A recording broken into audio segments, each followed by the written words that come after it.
여러분 안녕하십니까, 진성호입니다. 지금 일본과의 경제 마찰 때문에 잘 보이지 않지만 어제 굉장히 중요한 사건이 하나 터졌습니다. 문재인 정권 내에서 일종의 권력 암투 내지는 갈등이 표면화되기 시작한 것입니다. 문제의 발단은 김현미 국토부 장관에게 있었습니다. 그리고 그 반대편에는 내년 총선을 걱정하는 민주당 수도권 의원 그리고 홍남기 경제부총리가 있습니다. 자, 김현미 민주당 수도권 일부 의원, 홍남기 경제부총리, 그 삼각관계 사이에서 앞으로 어떤 일이 벌어질지 모르겠습니다. 배지를 위해서라면 정부의 정책도 바꿔야 하는 국회의원들, 그리고 올해 경제 성장률이 바닥을 칠 것이 뻔한데 여기에 더 부채질을 할 것 같은 김현미 장관의 정책. 자, 이 세 개가 지금 충돌하고 있습니다. 문재인 대통령이 이 셋을 제대로 조율할지는 모르겠습니다. 아무튼 지금 문재인 정권의 뚝이 서서히 무너지는 소리가 제 귀에는 들리는 것 같습니다. 무슨 일이 있는 걸까요?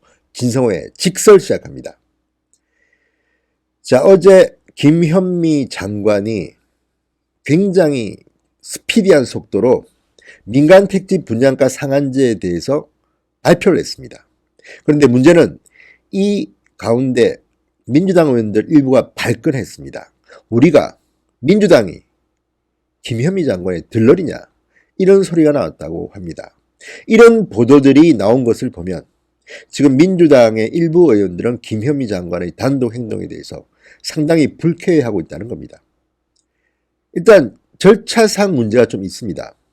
자, 김현미 장관은 어제 오전 서울, 과천, 분당 등 전국 31곳의 투기과열지구 민간택지에 짓는 아파트에 대해서 오는 10월부터 분양가 상한제를 적용하겠다고 발표했습니다. 그런데 문제는 더불어민주당과 정부는 이 발표에 앞서서 당정협의를 가졌다는 겁니다. 대체적으로 당정협의를 하게 되면 일단 모양새를 갖추는 겁니다. 그리고 조금 시간이 흐른 뒤에 정부가 발표를 합니다. 왜? 민주당, 당의 입장을 배려하는 겁니다. 그런데 이날은 좀 달랐습니다. 국회의원들은 들러리를 세운 것처럼 회의가 끝나자마자 10여 분 만에 정부가 준비했던 보도자료를 기자들한테 돌려버린 것입니다. 자, 이 자리에 참석했던 민주당 의원들은 당혹했을 법도 합니다. 연합뉴스 같은 국가로부터 보정을 받는 그런 통신사조차도 이 상황에 대해서는 비판적인 보도를 했습니다.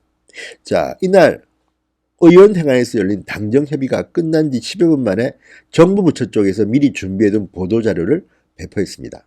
민주당 내에서는 황당하다, 우리가 들러리냐, 이렇게 정부와 당의 손발이 맞지 않았어야, 이런 반응들이 나왔다고 합니다. 자, 이 문제는 수도권 일부 의원들한테는 상당히 중요한 문제입니다. 집값에 관한 것이기 때문입니다. 김현미 장관은 집값을 잡겠다는 것이고, 이것 때문에 만약에 건설 경기나 아파트 값이 떨어진다면 해당 지역구의 의원들은 상당한 충격을 받습니다. 게다가 김현미 장관은 지금 상당히 위기에 처한 장관입니다.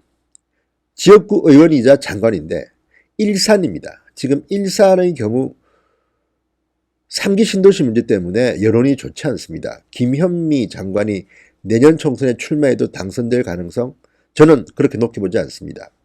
일산은 지금 난리가 나 있습니다. 집값 떨어진다고. 유원회 장관도 비슷한 처지라고 합니다. 김현미 때문에 유원회도 일산에서 인심을 잃었다, 이런 말이 나오고 있습니다. 그런 상황에서 다시 집값과 관련된 정책을 민주당 의원들을 들러리 세운 채 일방적으로 발표했다? 이 부분에 대해서 문제가 있는 것입니다. 자,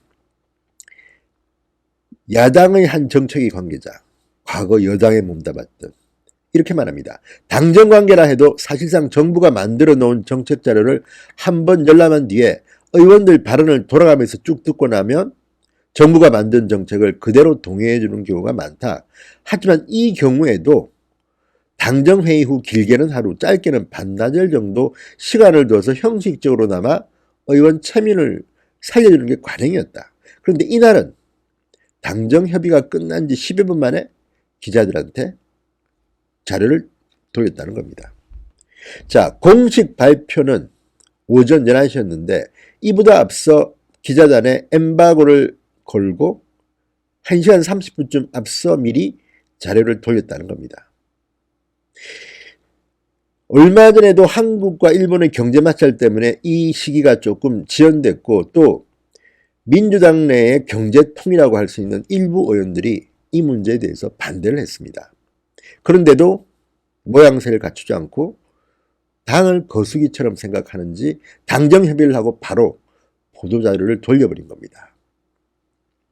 자, 그러자 이 정책 때문에 영향을 받을 수 있는 수도권의 일부 의원들은 상당히 불쾌했다고 합니다. 김현미 장관 본인은 지역구에서 모르겠다 그냥 질러버린지 모르겠지만 내년 총선을 치러야 하는 의원들은 생각이 다를 수도 있습니다. 그리고 더 중요한 본격적인 반란은 그 뒤에 있습니다. 홍남기 경제부총리입니다. 홍남기 경제부총리 겸 기획재정부 장관은 이날 국토부가 발표한 민간택지 분양가 상한제에 대해서 이렇게 말했습니다. 기자들 다 있는 데서 이렇게 말했습니다. 부동산 상황이나 경제 상황 등을 고려해 실제로 민영주택에 적용되는 2단계 조치는 관계부처 간의 별도의 판단이 필요하다. 자, 기재부가 국토부하고 협의를 해야 된다는 것입니다.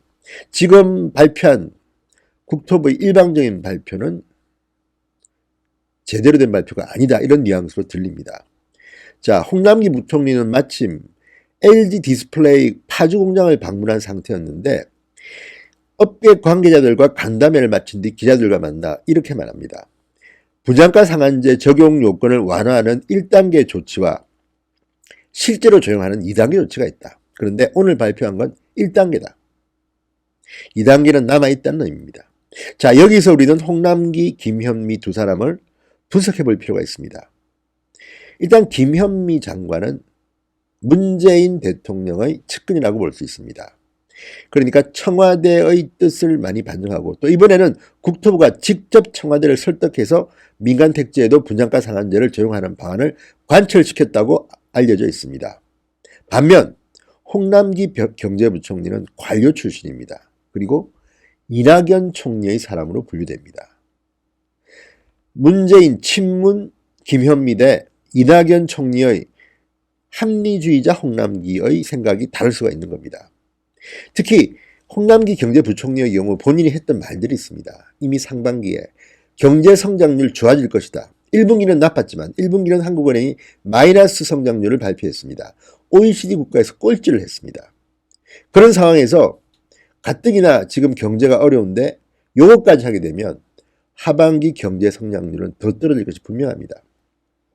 자, 그렇기 때문에 이 분양가 상한제가 도입돼서 건설 투자를 위축한다? 누구 마음대로 이걸 갖다가 하지? 이런 생각을 할 겁니다.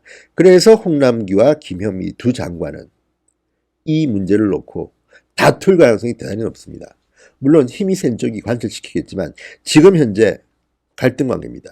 이렇게 국토부 장관이 발표하자마자 경제부총리가 기재부 장관이 기자들 앞에서 난색을 표했다. 누가 봐도 문재인 정부 내에서 갈등의 싹이 터오르고 있는 겁니다. 민주당의 수도권 의원 중 일부 그리고 홍남기 부총리 아마도 이쪽 생각이 조금 상식적일 겁니다. 물론 집값 잡겠다는 김현미 장관 생각이 목표는 인정합니다. 그렇지만 노무현 대통령 시절도 그랬지만 그 목적과는 달리 시장은 반대로 작용했던 기억이 있습니다. 종부세가 그랬습니다. 마찬가지로 요거 하게 되면 강남에 돈 있는 사람들은 별로 흔들리지 않는다. 오히려 엉뚱한 사람들이 피해를 볼 거라는 전망들이 일부 나오고 있습니다. 야당도 지금 상당히 반대합니다. 자, 이런 상황 속에서 홍 부총리가 분양가 상한제 제도는 효과도 있지만 그 나름대로 단점도 갖고 있는 게 명확하다. 민영주택의 분양가 상한제를 도입하는 게 새로운 것도 아니고 이미 있는 제도다. 작동 요건과 적용 요건이 엄격해서 그걸 적용하기가 어려운 구조라고 설명합니다. 자, 김현미 장관이 이렇게 상한제, 분양가 상한제를 한다 하더라도 이것은 이것만으로 끝나는 게 아닙니다. 경제부총리, 기재부 장관이 여러 가지 돈을 빌리는 거라든지 이런 문제에서 도움을 주지 않으면 백약이 무효일 수도 있습니다. 자, 여기에서 경제부총리의 NT가 나온 겁니다. 자, 어떻게 될지. 지금 현재대로라면 이 주택법 시행령 개정안은 입법 예고를 거쳐서 10월 초 공포 시행됩니다. 그런데 이 시행령이 개정되려면 기재부 차관 등이 참여하는 주거정책심의위원회가 요 적용지역을 정해야 합니다. 자, 홍 부총리가 말한 부처간 판단, 바로 요겁니다. 주정심, 주거정책심의위원회. 아마 이 문제는 두고두고 논란의 대상이 될 확률이 높습니다. 그리고 민주당 의원들이 지금은 우리가 들러리냐 이 정도 말만 해서 기자들이 기사화하고 있는데 시간이 흐를수록 총선이 가까울수록 당의 소리는 커질 수도 있습니다.